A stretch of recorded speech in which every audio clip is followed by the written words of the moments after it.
Hey, little sparkle beans. This is the Midnight Soup Pod, and I'm your host, Emily. And today we're going to dive back into some Sparkle Quest and a little bit about some issues you might run into, identity molting, the void, the in-between, and glamour magic. So let's dive in, why don't we? Let's start by what am I reading? So I've been digging this book called Mind Magic, and this is the second book by Dr. James R. Doty. And I think he's like a brain doctor or some shit. He's something like, is he a neurosurgeon? Something like that. Anyways, so he talks about the neuroscience of manifestation. And his first book was Into the Magic Shop. And basically, he learned manifestation when he was like 8 in a really tumultuous home. He was really struggling as a child. He had just a really messy family life. And he went into this magic shop, and this lady just taught him everything she knew about manifestation, and it changed his entire life. So he walks you through like actionable steps and kind of like meditations you can do and stuff. And he talks about the brain and the science and the neuroscience of manifestation. And I think it's really good. I'm really enjoying it. Let's just dig in. Yum, yum, yum. Who's ready for din? A little snacky snack for ya. Some soup. Some midnight soup. Oh, also here is this little cat with prayer hands for your viewing pleasure. Hang on, let me use my influencer hand so you can see. I got this from a blind box, one of those little boxes where they have like pictures of everything that you could get. It was in a children's toy store, and I had to have one. I've never tried them before. They're super fun. So there's my little trinky dink for the day, and he's gonna hang out right here.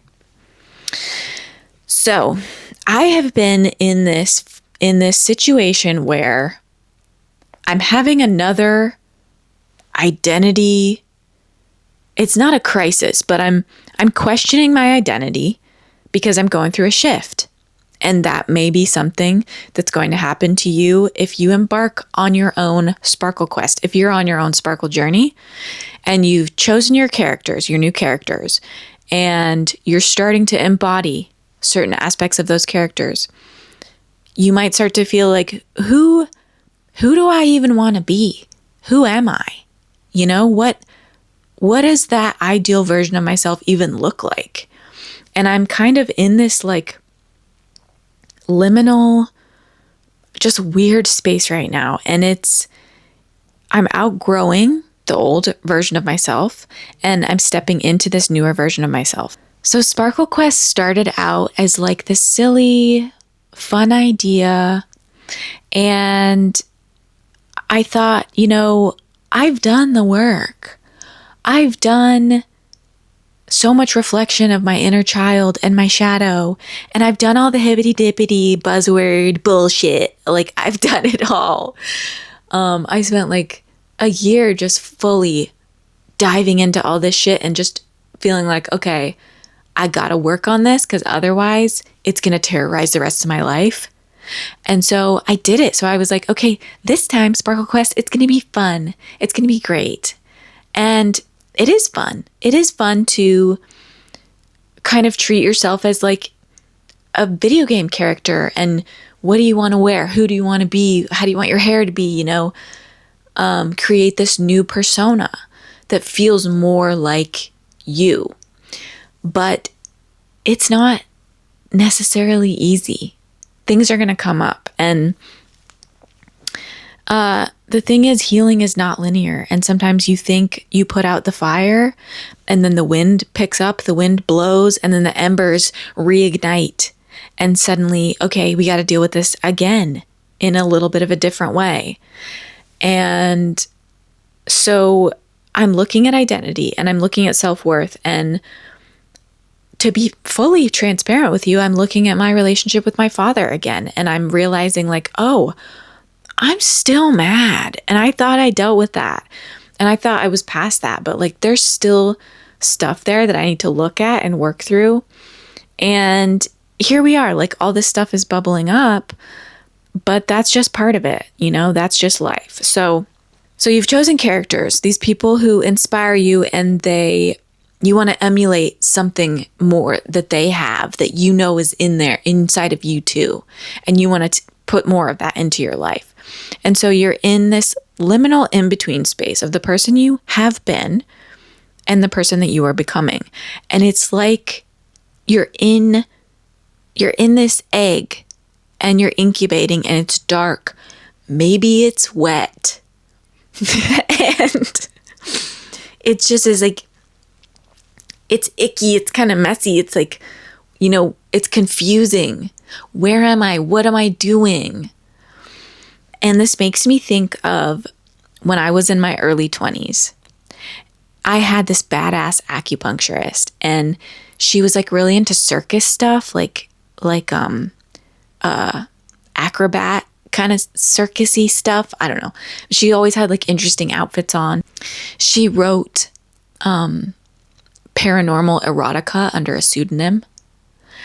And she was just really interesting. So anyway, so I used to go to her regularly for acupuncture, and I was in one of these liminal spaces. And I was in a session, and she would leave me in the room for like an hour, and I would go somewhere else. I would just leave. Bye. I don't know where I went, but I would just dip out mentally. And one of these times I had this like really clear vision. Like it wasn't just like my mind. It didn't feel like it was in my imagination. It was like this vision that was like just blooped into my head. And there were these big hands surrounding this egg. And they weren't touching it. That's important. They were just like around it. And the egg was starting to crack. Something was hatching out of the egg, and it was pecking out of the inside of the egg. And you could tell it was like struggling. And this message that came with this image was like, we can't, like the hands are here for support, but we can't help you get out of this egg. Like we can't take off the shell because you need this initial struggle so that once you hatch out of this egg, you can fly. You have the strength to go and fly. Because, you know, a bird, that's how it is with like a bird. A bird has to have that experience of hatching out of the egg because it has to work up that strength and energy to then be able to survive and fly once it's out of the egg. And so I came out of that and I was like, damn, that was really weird. And that just always stuck with me because it was like a vision. So all that to say, the egg is the old identity and the labels and the expectations of our old self that served us well, but the egg can no longer contain who we're becoming now. You know, the egg isn't, it's like a hermit crab moving from shell to shell. You know, sometimes you need a roomier shell, egg, whatever. You know what I mean? So the struggle to break out, that's the liminal phase. And the disorientation and the dark void, and sometimes it feels like you're walking through mud and it's like, it's hard. It's like busting down a wall. And identity is so deeply intertwined with our roots and our upbringing and labels that either have been put upon us since we were little, or maybe, you know, before we were born. Maybe it was like, this is going to be your identity. It's just something that's thrust upon us. Or one day we decide, this is what I'm going to take on. This is who I am. This is what I identify as. These are my labels. And then we go through this cycle over and over and over again. We're eggs again and again. And we're the egg, and then we're breaking out of the egg, and then we're flying. And we just, that's life, and that's growth, and that's the journey, is just this experience again and again. And it's same with like, you know, the molting of the butterfly. You go through this same thing, and it's like the born, it's like the life cycle. It's like the entire life cycle in mini life cycles. Like you're born, you experience life, and then you die, and then you do it all again. And it happens unlimited times within a lifetime. So that moment taught me that this identity struggle and this weird, just confusing, like in between space, it's strengthening me and it's preparing me for flight. And unfortunately, no one can do it for me. Like, no one can help me out of the egg, really. They can support me. You guys can stand on the sidelines and clap for me and say, you know, we're here for you. You got this, but I got to do it by myself. I got to do it on my own. And it's annoying because I wish someone could. I wish a bitch could. I don't want to do it anymore. I'm tired. Okay? I have to make dinner for myself. Please. I have to pay bills. Okay, so let's talk about navigating that. How can we navigate that in between?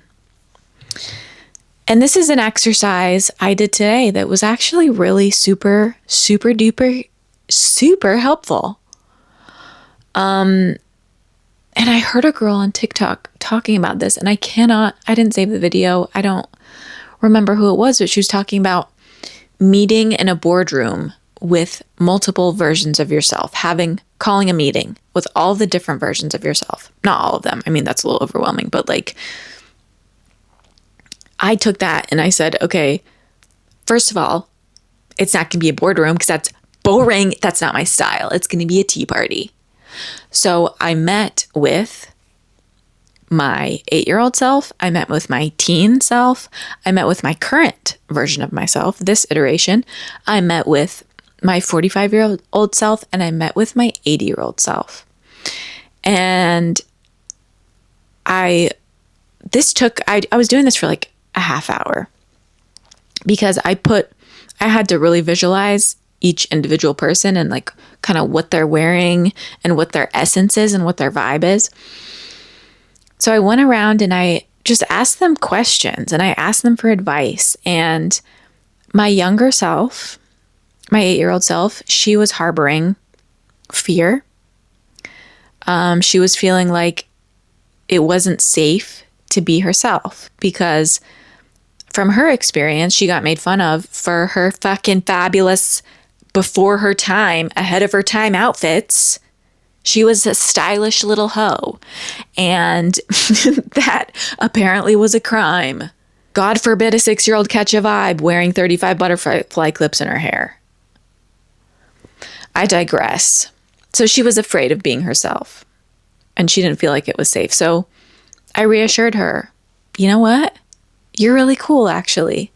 And I even took her through like an experience of getting made fun of when I was wearing something cool. And I gave her like the dialogue to say to that little snot-nosed fucker who was making fun of her. I said, say this, say this, say this, and then walk out and drop the mic. And we reworked that situation. So then she was chilling. And I was basically like, look, you don't have to steer the ship anymore. Like, you're just the fun parade now. Like, we're in a convertible now, and you're in the back seat, and you can choose the tunes sometimes and help me figure out what to wear. But like, it's not your responsibility to drive the ship anymore. Like, I'm in charge now. So you're just here for fun times. And then I talked to my 45-year-old self, and my 45-year-old self teamed up with my 75-year-old self, and they were both cool as hell. And you know what they said that actually surprised me? They said, hey, well, so I asked them, I was like, is there something that you wish you would have done more when you were my age? And they said, you know what? I wish I would have told more people to fuck off. So there's that. And then they said, you can do whatever you want, and you're not doing enough of what you want to do. And you're asking for permission. From who? You don't need to ask for permission anymore. You're an adult woman.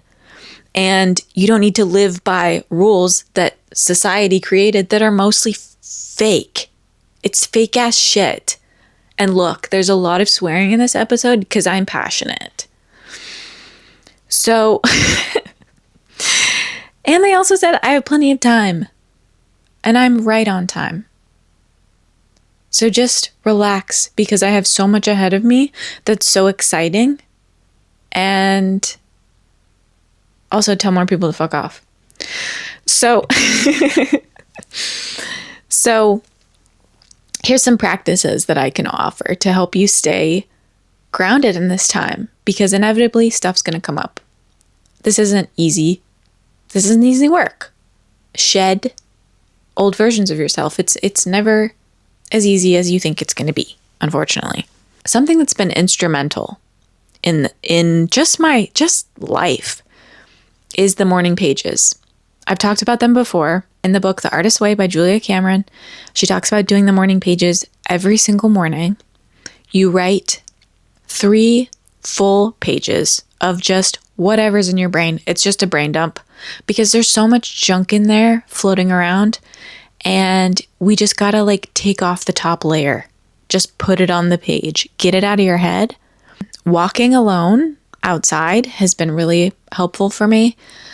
I feel like when you're in this process, you're kind of there's a lot of integrating and walking alone, and as often as I can without music, just so I can really be present and observe and listen. The other thing, dancing alone dancing. Make sure you're completely alone. Nobody can see you. Put on some bussin' tunes. I've never used that word, but I just thought this was a good time. Bussin'. Put on some tunes and just feel your body. Very somatic experience. Let your body move how it wants to move. And you don't have to be embarrassed. You don't have to feel weird about it, because no one can see you. No one's watching you. No one's perceiving you. And just close your eyes and just feel it. Feel it out. Feel it out. Shake it out. Shake it out. Sometimes stuff gets stuck in one of my limbs, energy, and I'm just shake it out. Shake it out while you're dancing. Shake your leg. Shake it out of there. Down to the baby toe. And the last thing, mirror work. And this leads us into Glamour Magic. Ooh, that's right. So to me, Glamour Magic is how you alchemize your identity. And it's using beauty and style and self-compassion and love to shift perception. And not only to shift your own perception of yourself, which is really the most important thing, but to then in turn also shift the perception of you from those around you. Okay, so mirror work. This can be really challenging at first sometimes, because especially if you don't have a very good self-concept, and especially for women, because our first initial instinct when looking in a mirror, what to do is critique ourselves. Oh, those dark circles under my eyes, my melasma is I'm speaking from experience here, my melasma is getting worse. Those wrinkles on my forehead, all that shit. And try to shift your perception, as though you're not looking at yourself through your eyes. You're looking at yourself through the eyes of someone who is admiring your beauty, someone who thinks you're beautiful, someone who loves the way you look, and they're observing your features. Just observe. Maybe look for something that you love on your face first. Do you love your eyes? Do you think your eye color is beautiful? Do you love the shape of your lips? And then eventually you'll start appreciating other aspects of your face. Maybe stuff that you don't super love. You'll start to kind of shift your perception of how you view those things the more you do mirror work. Then, you can start with your face, and then move to your body. And that's really powerful, I find, like standing naked in front of a mirror and just like observing my body and appreciating different aspects of my body. It's very powerful. It's really powerful work. And the last thing I'll leave you with here is start treating your body like it's a sacred thing that you want to adorn. Our bodies this is the only body we get for this lifetime. And some of us put our bodies through a lot, you know what I mean? Especially in my teen years, I put my body through a lot. Experimentation with vodka. Okay. So I'm just saying, take care of your body. Appreciate it. Be grateful for everything that it does for you, and outside and inside, internally, like all the crazy stuff it's doing behind the scenes just to keep you alive. Wear certain textures that feel luxurious and fabrics like maybe silk or linen. Wear like outfits that you're saving for special occasions. Wear them. Light the candles that you're saving for special occasions. Like, for what? Like, light the candle, dude. You're the special occasion. Oils, scented items, just having like a gua sha routine too with like facial oil, that feels really luxurious, and that feels like I'm treating my body like it's a sacred thing. Another thing, drinking out of like fancy chalices or like cute teacups. And it's kind of like different ways of romanticizing yourself. And buying yourself flowers, having fresh flowers in the house, it's that kind of thing. And if you want an example of someone who's really good at doing this and who's really embodying this in every day, and I feel like is just constantly doing glamour magic, is Florence Given. If you check her out on Instagram or TikTok, she just exudes so much like authenticity and joy and so much of herself. And she's always like drinking out of little teacups. She's like wearing silk. She's doing these things that you would reserve for special occasions, and she's doing them every day. You know what I mean? And she has that book. She just came out with that book like a few months back called Living Deliciously. And that's what she's doing. She's living her life deliciously. And it's really inspiring. I love that. I love that concept. Yeah, I hope this was helpful, because I know this process, as fun and exciting as it is, it's not always very easy. You can come up against a lot of uncomfortable stuff. And hopefully some of this will help you navigate through that. And so your homework this episode is to have a tea party with multiple iterations of yourself and just have a conversation. Call a little meeting and have a chat and just see what comes up. It could surprise you. So thanks so much for listening or watching. And you can find me on Instagram at emily.earthing. You can find me on YouTube at emilyearthing. You can find me on TikTok at Madam Toad. And you can find my Substack, which is Midnight Soup. And that's also where my podcast is. And my podcast is also on my YouTube, and it's on Apple Podcasts and Spotify. So thanks for listening. See you soon, and stay sparkly.